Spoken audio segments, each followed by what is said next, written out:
గౌరవ సభ్యులు శ్రీ కూనమనేని సాంబశివరావు గారు.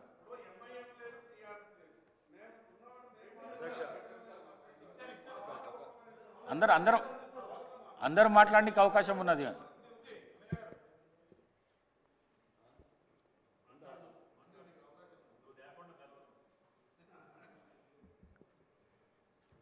అధ్యక్ష నమస్కారం. ఈరోజు ముందుగా తెలంగాణ ఆవిష్కరణకు ఎంతో త్యాగపూరితమైనటువంటి పాత్ర నిర్వర్తించి సత్యశీలిగా అన్నమాటకు కట్టుబడినటువంటి ఎన్ని నష్టాలు కష్టాలు వచ్చినా సరే తెలంగాణ ఇస్తానన్న మాటను నిలబెట్టుకున్నటువంటి ఒక గొప్ప మానవతామూర్తి, తెలంగాణ అభిమాని సోనియా గాంధీ గారి జన్మదిన పర్వాన వారికి నా తరపున, మా భారత కమ్యూనిస్ట్ పార్టీ తరపున వారికి జన్మదిన శుభాకాంక్షలు ఘనంగా తెలియజేస్తా ఉన్నాను.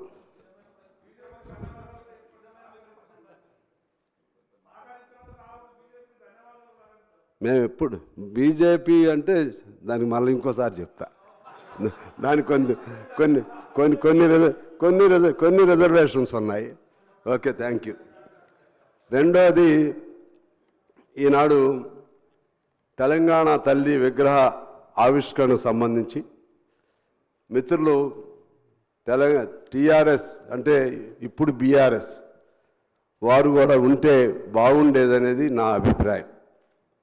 కారణం ఏమంటే, మీరు అనుకున్నట్లుగానే మీ మనసులో ఉన్నట్లుగానే మీ భావనకు అనుగుణంగానే అన్నీ ఉండవు. ఆ పద్ధతుల్లోనే విగ్రహం ఉండాలని, మీరు అనుకున్న పద్ధతుల్లోనే కవులు కళాకారులను సత్కరించాలని, మీరు అనుకున్న పద్ధతుల్లోనే సవ్యంగా జరగాలని అంటే ఇప్పుడు ఉన్నది మీ ప్రభుత్వం కాదు. అది మీరు గమనంలో పెట్టుకోవాలి. ఇప్పుడున్నది మారిన ప్రభుత్వం. వీళ్ళకు కూడా కొన్ని లక్ష్యాలు ఉంటాయి, కొన్ని ఆశయాలు ఉంటాయి, కొన్ని ఆకాంక్షలు ఉంటాయి, కొన్ని అభిప్రాయాలు ఉంటాయి. మీరు చేసినటువంటి అభిప్రాయాల పట్ల కొంత విరుద్ధమైనటువంటి వైఖరి కూడా ఉండొచ్చు. నేను మనవి చేసేది ఏమంటే, ఇవాళ మీరు చెప్తా ఉన్నారు కదా, ఆనాడు తెలంగాణ తల్లి విగ్రహ రూపకల్పనలో మీరు ప్రతిపక్ష పార్టీలను పిలిచారా అని చెప్పి నేను ఆనాటి అప్పుడు ముఖ్యమంత్రిగా ఉన్నటువంటి కేసీఆర్ గారిని నేను ప్రశ్నిస్తూ ఉన్నాను. నాకు తెలిసి ఆ రూపకల్పన ఎలా ఉండాలని, దానికి సంబంధించినటువంటి విధి విధానాలు ఎలా ఉండాలి, లేకపోతే దానికి సంబంధించినటువంటి ఆవిష్కరణలో ఉన్నటువంటి ఆ పలు అంశాలు ఎలా ఉండాలని ఎవరితో కూడా చర్చించిన పరిస్థితి లేదు. మమ్మల్ని అయితే పిలవలేదు. ఇంకెవరినైనా పిలిచారో నాకు తెలియదు. మమ్మల్ని ఎందుకు అంటున్నానంటే, మేము కమ్యూనిస్ట్ పార్టీగా ఒక జాతీయ పార్టీ అయి ఉండి కూడా విశాలాంధ్ర కోసం అనేక త్యాగాలు చేసిన పార్టీ అయి ఉండి కూడా తెలంగాణ ప్రజల ఆకాంక్షలను అర్థం చేసుకుని కేంద్రంలో ఉన్నటువంటి భారత కమ్యూనిస్ట్ పార్టీ ఒక నిర్ణయం చేసింది.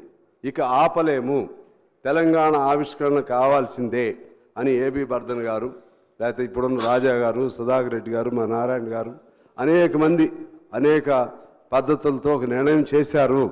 కనీసం మాకు అందులో సోనియా గాంధీ గారు అప్పుడు ఒక మాట అన్నారు, మీరందరూ అన్ని పార్టీలు ఏకాభిప్రాయానికి వస్తే తెలంగాణ మేము ఇస్తామని చెప్పి. అన్ని పార్టీలు ఏకాభిప్రాయం రావాలంటే సహజంగా విశాలాంధ్ర కావాలన్నటువంటి కమ్యూనిస్ట్ పార్టీ రాదని కొంతమందికి ఉండేది. కానీ మేము కోరుకున్నాం. సిపిఎం కూడా మేము తటస్థంగా ఉన్నామన్నారు. ఆఖరికి టీడీపీ వారు కూడా అప్పుడు దాన్ని ఏకాభిప్రాయానికి అంగీకరించడం జరిగింది. అందువలన ఆ కమ్యూనిస్ట్ పార్టీకి సంబంధించినటువంటి మమ్మల్ని కూడా మీరు ఎప్పుడు కూడా గౌరవించింది లేదు, పిలిచింది లేదు. మా గౌరవం పాయింట్ కాదు ఇక్కడ. కానీ ఒక రూపకల్పన చేసేటప్పుడు అందరి అభిప్రాయాలని పరిగణలో తీసుకోవాల్సిన బాధ్యత వారికి ఉందని చెప్పి నేను మనవి చేస్తూ ఉన్నాను. అదేవిధంగా ఇక్కడ ఒక అంశం గుర్తు చేయాలి.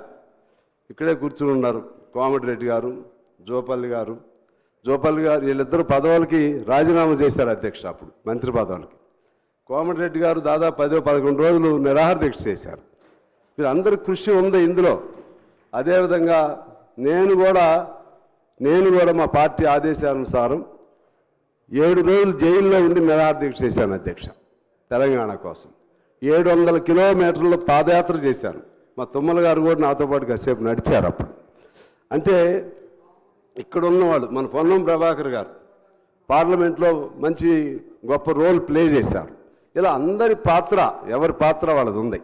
సకల జనుల సమ్మెకి సంబంధించి జయశంకర్ గారు, లేకపోతే కోదండరామ్ గారు, ఇంకా అనేక మంది త్యాగధనులు అనేక మంది అనేక పద్ధతుల్లో కృషి చేశారు. మా సింగరేణి అప్పుడు మేమే గుర్తింపు సంఘం. మా సింగరేణిలో దాదాపు పనికి వెళ్లకుండా 45 రోజులు సకల జనుల సమ్మెలో పాల్గొనడం జరిగింది అధ్యక్ష. ఏఐటీసీ అప్పుడు ఆర్టీసీలో మేమే గుర్తింపు సంఘం. ఆ విధంగా అందరం కలిసి చేశాం. అందరం కలిసి చేస్తేనే ఆనాడు తెలంగాణ సాకారమైంది. సాకారం అవటంలో సోనియా గాంధీ గారు భిన్నాభిప్రాయంతో ఉండి లేకపోతే కుత్సితమైనటువంటి ఆలోచన చేస్తే తెలంగాణనే వచ్చేది కాదు. అందువలన ఈ సందర్భంగా ఈ ఒక్కరోజు ముఖ్యమంత్రి గారు చెప్పినట్లుగా భేషజాలు లేకపోతే భిన్నాభిప్రాయాలు ప్రక్కన పెట్టుకుని అందరూ ఒక్క తాటి మీద ఉంటేనే తెలంగాణ పట్ల, తెలంగాణ తల్లి పట్ల మనకి గౌరవం ఉన్నట్లుగా అర్థమవుతుందని నేను మనవి చేస్తున్నాను. లేకపోతే రాజకీయ కోణంతో తెలంగాణ తల్లిని కూడా వివాదాస్పదం చేస్తే చరిత్ర మనల్ని క్షమించదు అని చెప్పి నేను మనవి చేస్తూ ఉన్నాను.